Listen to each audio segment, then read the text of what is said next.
What is up, everybody? Welcome to the live Run Your Mouth podcast here from, I think, Reading, PA, because I had gotten it wrong. No, you guys, you got to talk into your mics. No, it's Reading. It's Reading. It's definitely Reading. Is it Reading? It's definitely Reading. I feel like my whole life when I played Monopoly, I called it Reading Railroad.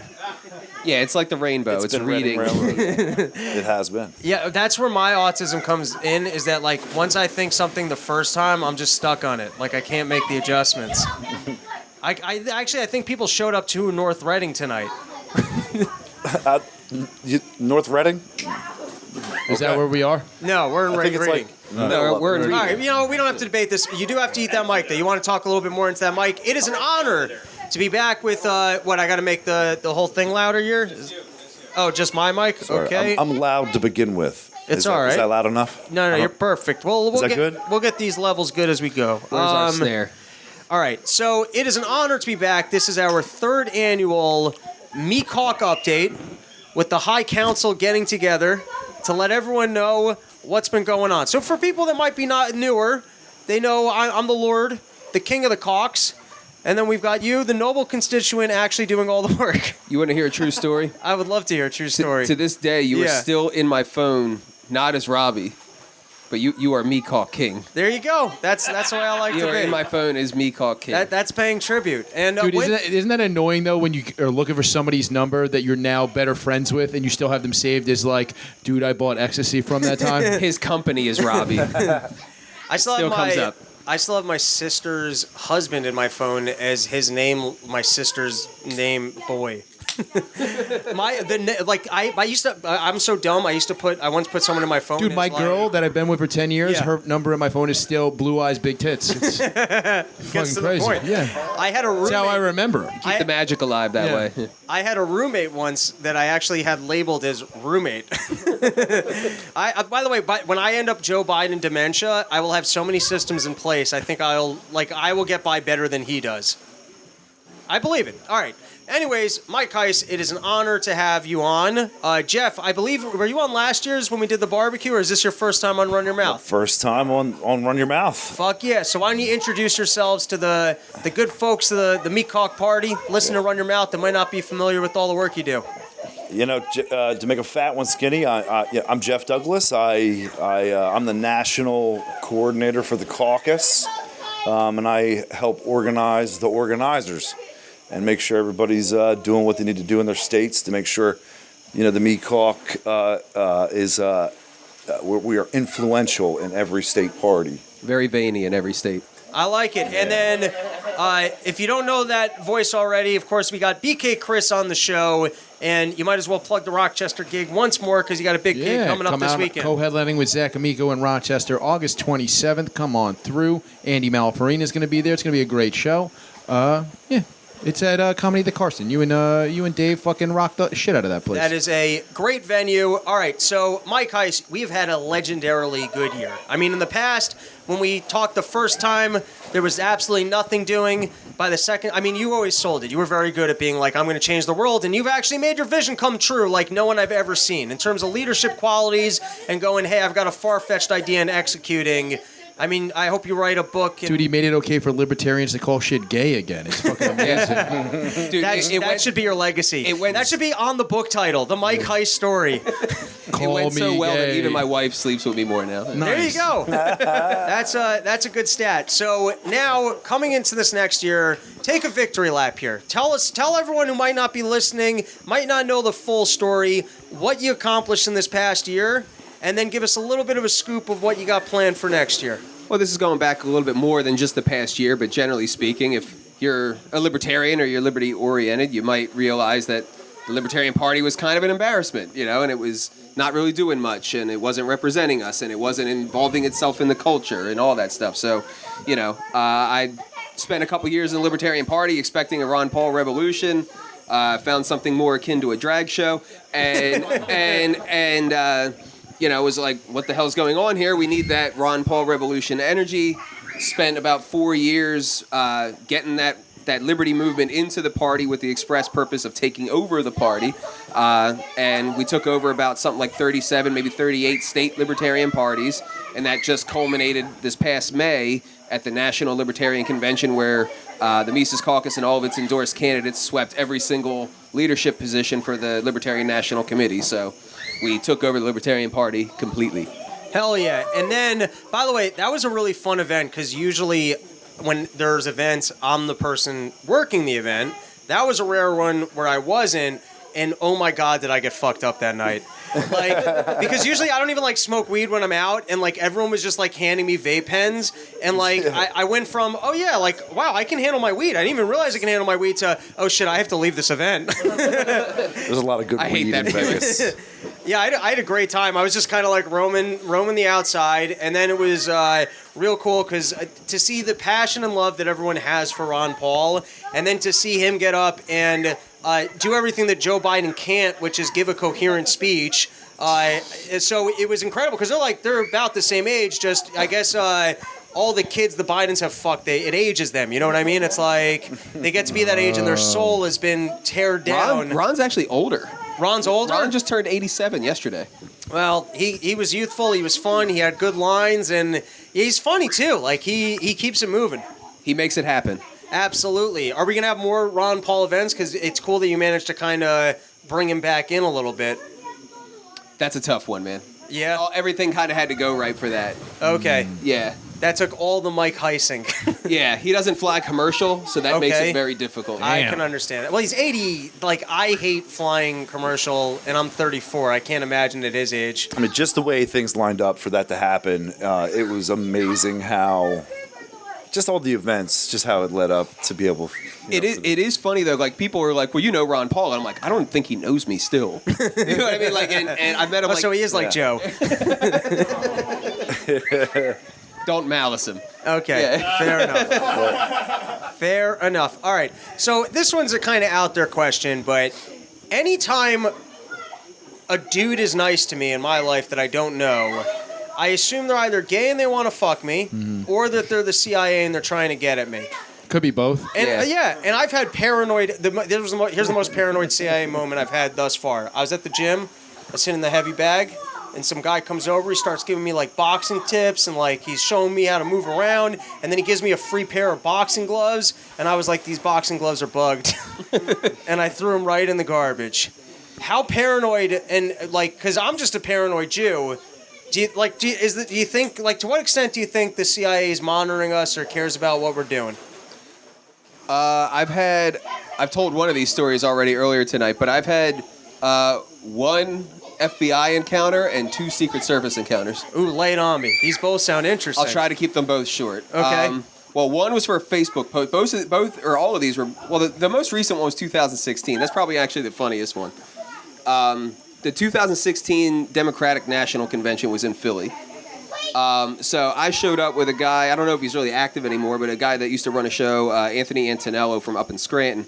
And I had this idea of like, because, you know, it's a DNC, it's Philly, there's more gun control than there is in the rest of the state there, a lot of leftists. So we had this great idea of like, I'm going to walk around with my AK on my back, and Anthony's going to film it. I'm going to have a sign that says, "Let's talk about gun rights," and I'm going to have my concealed carry on a clear lanyard around my chest. So if any cop has anything to say, be like, no, look, right here, look, you know. And It's like that scene in Die Hard with a Vengeance with the sandwich board in Harlem. Yeah, pretty much. Yeah, okay.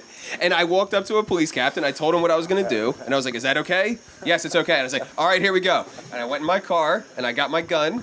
And I made it about a block before it was just. Oh, really? Yeah. And I guess once But you do have school shooter looks. So. Yeah, you were outside an Asian massage parlor. They were getting I worried. mean, I'm like 5'6". They probably thought I was a child. Like, with a beard. I was keeping it clean back then. Okay. So that was one. I actually have this one on video. I have a phone call with myself and an FBI agent on YouTube. They. Yeah, this one was the FBI. They came to my house after a Facebook post. Okay. And I had just gotten back from... what is that knock like? Well, I wasn't there. I was looking for a job. I had just gotten It was like back in from- Roger Rabbit when they're trying to get him to come out. It's like shave and a haircut. Yeah, it did have that effect on my family, too. I went through, like, some personal emergencies. Dude, there's been times in my life where I went through, like, personal emergencies, and I'm like, "Sibling, you gotta help me." And they're like, "You're gonna have the feds come here." And I'm like, The Fed showed up at your family's house? yeah, this is my dad's house. Yeah. Jeez, yeah, that sucks. Yeah, and I had just gotten back from interning with Kokesh, so I actually wasn't home. I was out looking for a job. Right. And yeah, they showed up because of a Facebook post. And then What was What was the boast? Yeah. So in Philly at the time, there was you got the Federal Reserve building, and then right across the street is the First Amendment Center. Right. It's like Geno's and Pets. Yes. Yeah. And at that point in time, there was like a civil disobedience event going on once a month, every month for a year, called Smoke Down Prohibition, that our friends from Occupy, N.A. Poe, and Steve Miller, and some of these other guys were running. And basically at 420, I forget what day, but once a month, every month at 420, they would get a shitload of people out and just get high on the fucking Right. First Amendment. And And all get cuffed. well, that didn't happen until like 4 months down the road.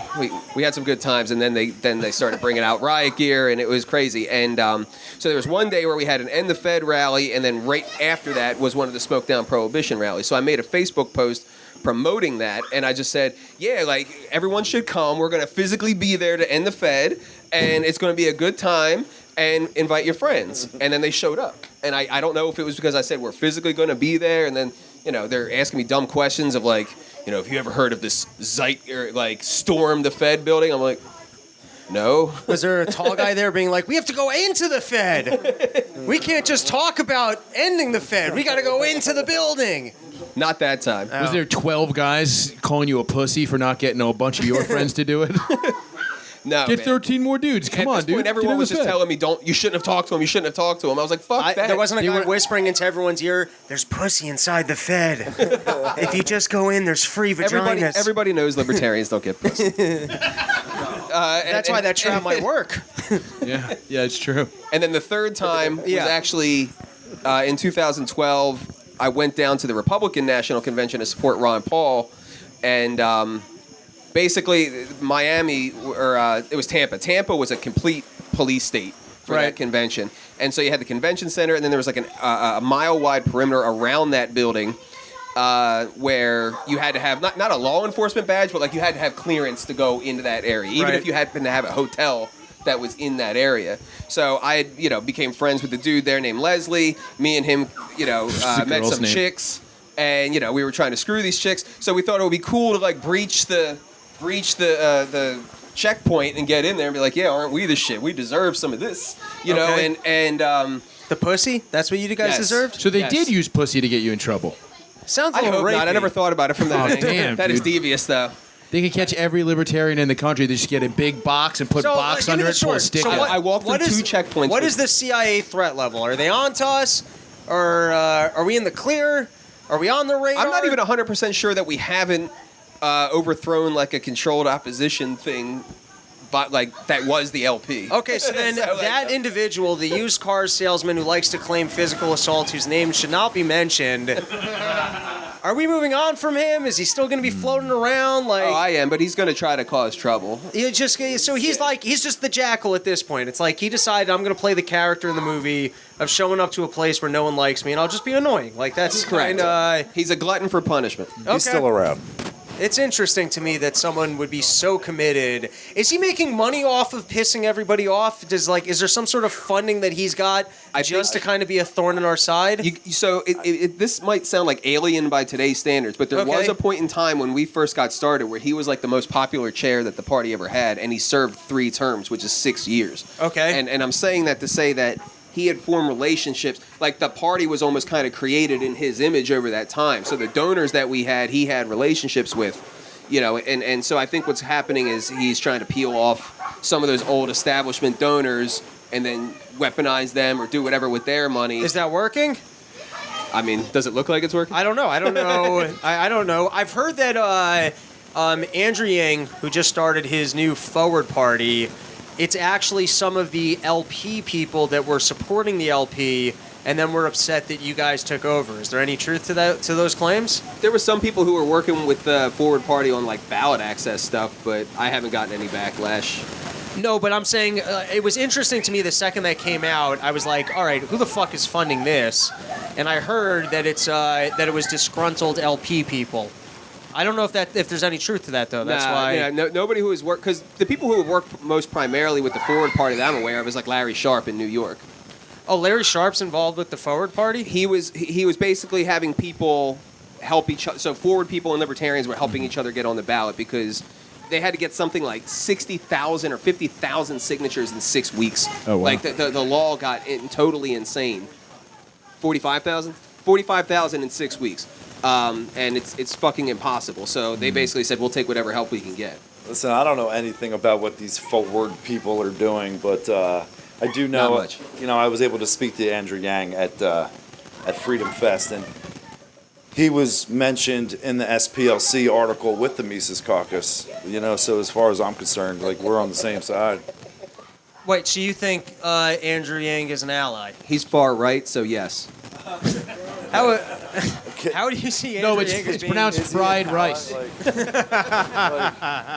How do you see him as being far right? That's what the SPLC claimed. Oh, well, I mean, that's not helpful. Yeah, I mean, He's a brother. he's the most socialist of the socialists. Like, he's the one guy who said even more free stuff than the rest of what these people are promising you. He made Santa Claus jealous. Yeah, I guess so. No, but you actually see him as an ally, and what? Like, No. Like I said, there's some people who have worked with them for like ballot access reasons. But It's a fucking CIA. Everybody duck. Yeah, I mean, we're not even connected to the internet right now, so Oh, I don't shit. know why. That kind of creeped me out. Yeah. All right. Well, until it happens again. All right. Now, Are the speakers working? as long as we're talking. but to answer your question, Oh, did I just? Oh, my bad. But to answer your question, Test. no. The forward party is basically what the old LP wanted to be. No identity, no stance, no position, no courage. You know, we're just, we're not left or right. We're just forward. You know what I mean? Like, yeah, nah.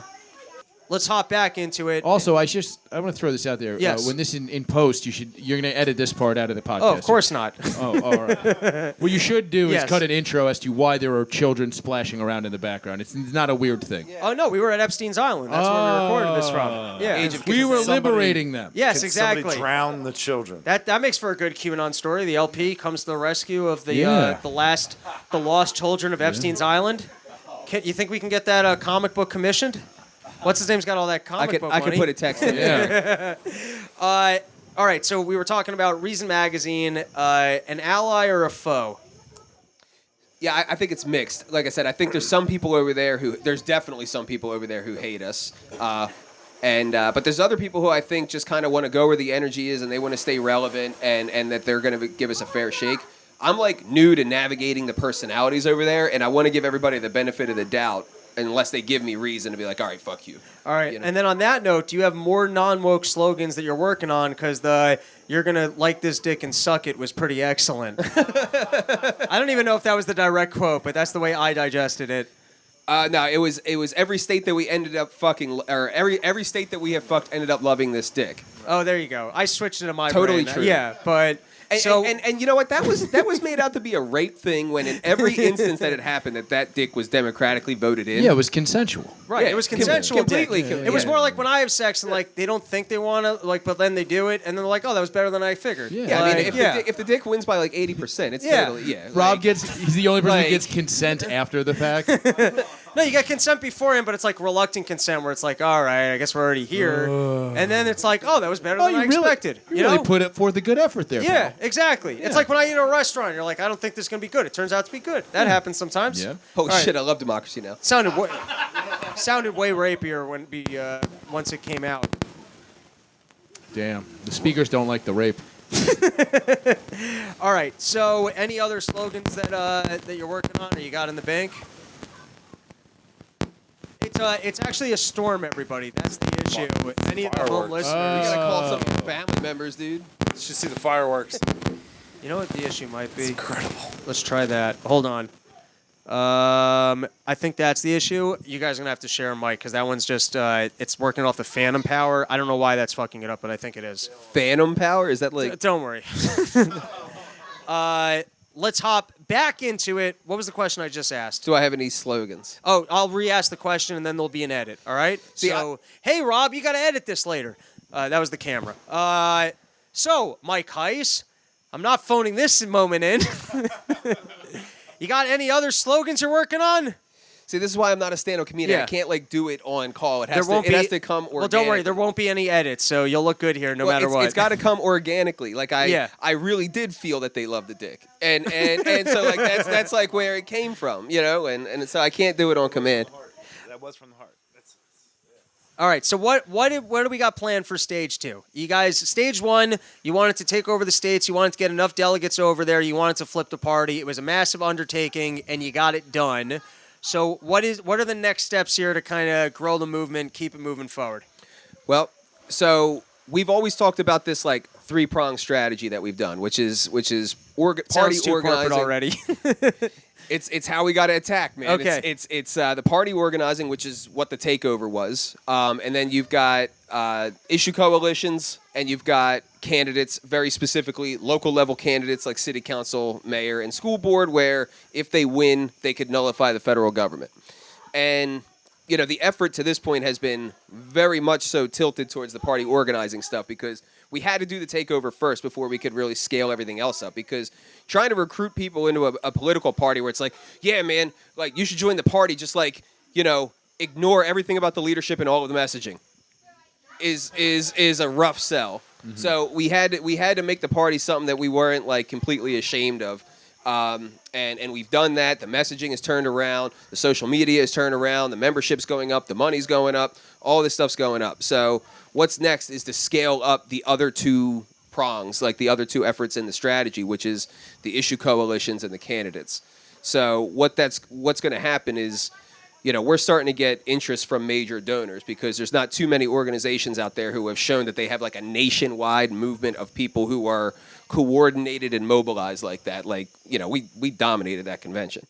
And so basically we're developing our programs with them, and we want to go on $1 million campaign to recruit, support, and train 100+ Austrian-oriented libertarians to run for those offices, and arm them with nullification legislation. Which offices are we talking about? Local offices? Yeah, specifically. So what's like, if you guys give me the top 5 nullification, like what you give me the specifics of what exactly we're trying to nullify in local and state laws that would make like a tangible difference. Okay, so the most common example that everybody is familiar with is weed legalization. Okay. So like weed is federally illegal, but the problem is that there is nothing about drug laws that is in Article 1, Section 8 of the Constitution. Right. And the 10th Amendment basically makes it so that anything that is not explicitly stated in Article 1, Section 8 of the Constitution is left to the people and the states. And the people means the towns.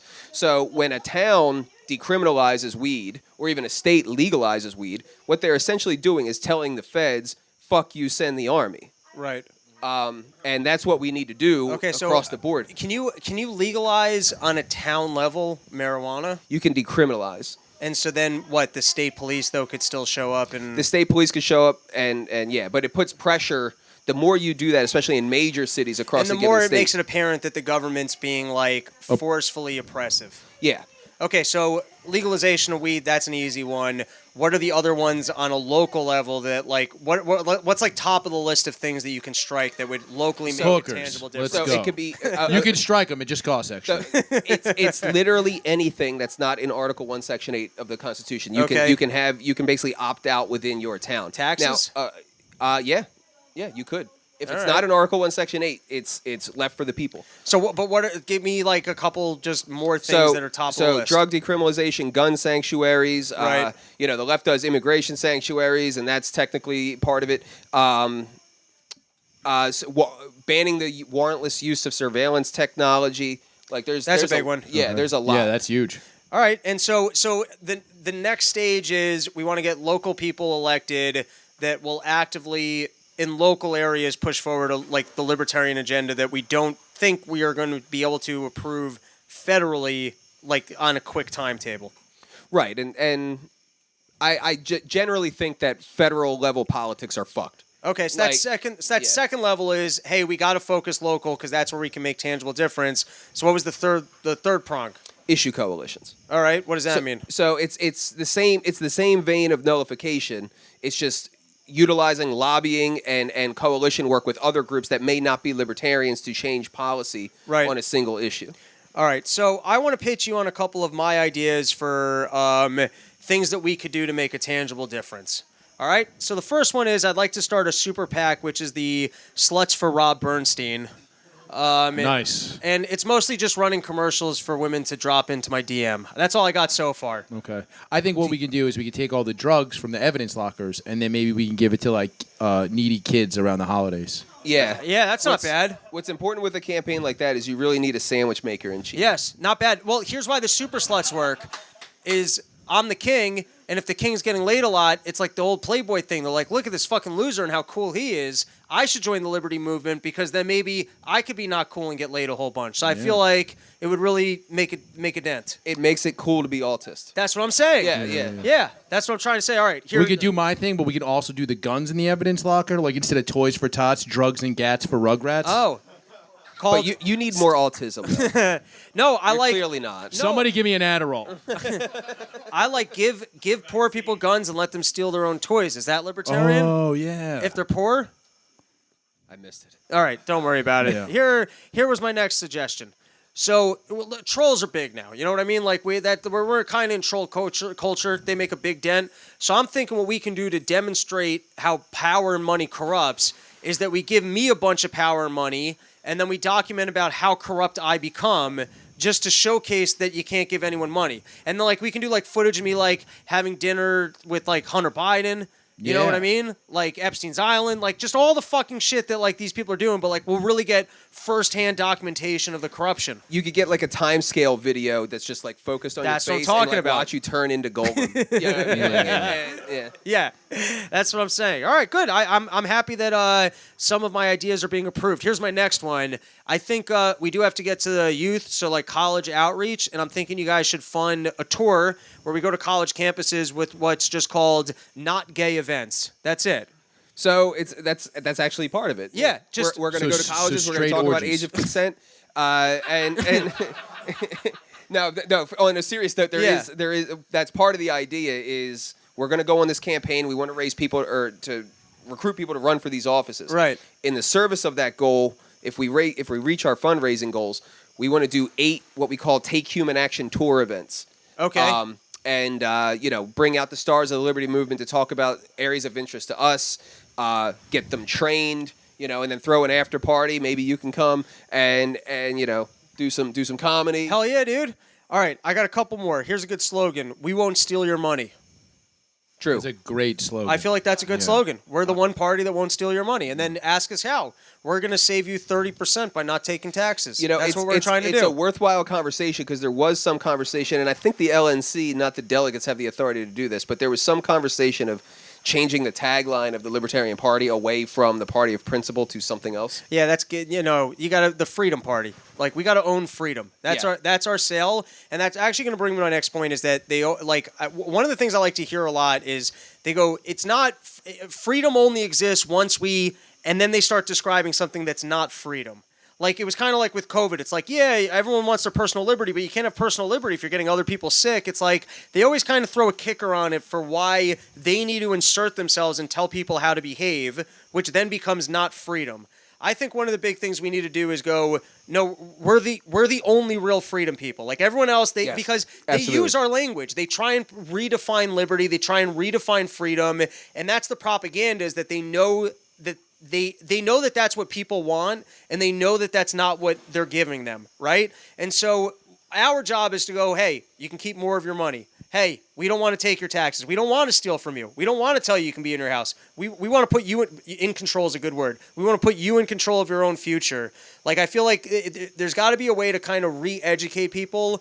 I mean, firstly, to the degree by which government's lying, but to really better own the term freedom, because a lot of times they try and co-opt that and pretend that that's what they're doing, and it's always doublespeak. And I feel like there's a way to insert ourselves to be no, we're the only.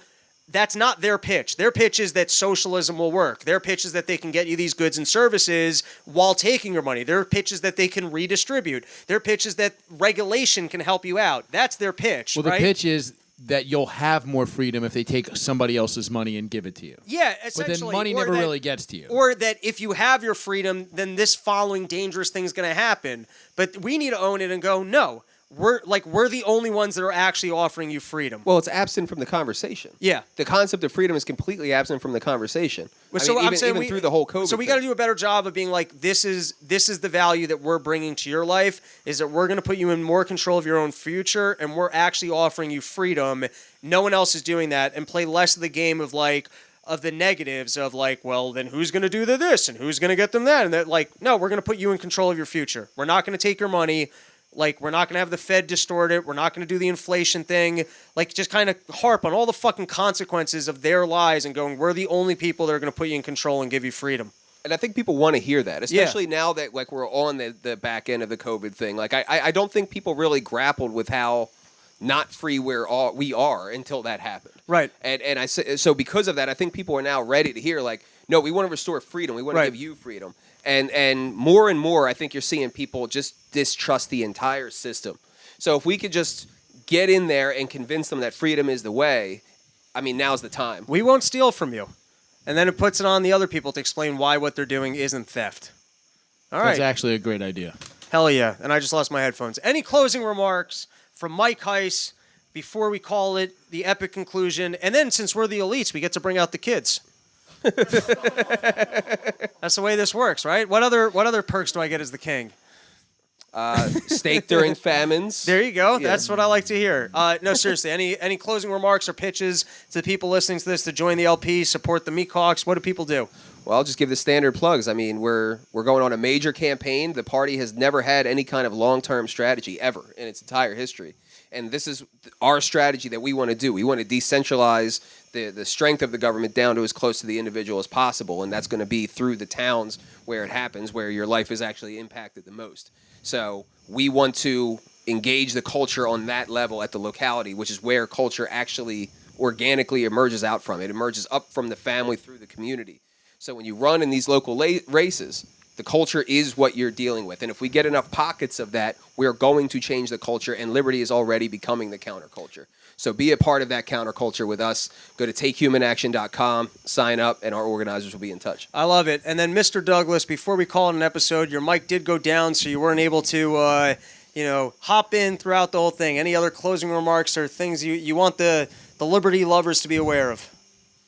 Thanks, everybody, for coming out. God bless and good night. Fuck yeah. Love it. Have a good night, everybody. Thank you for hanging out with us.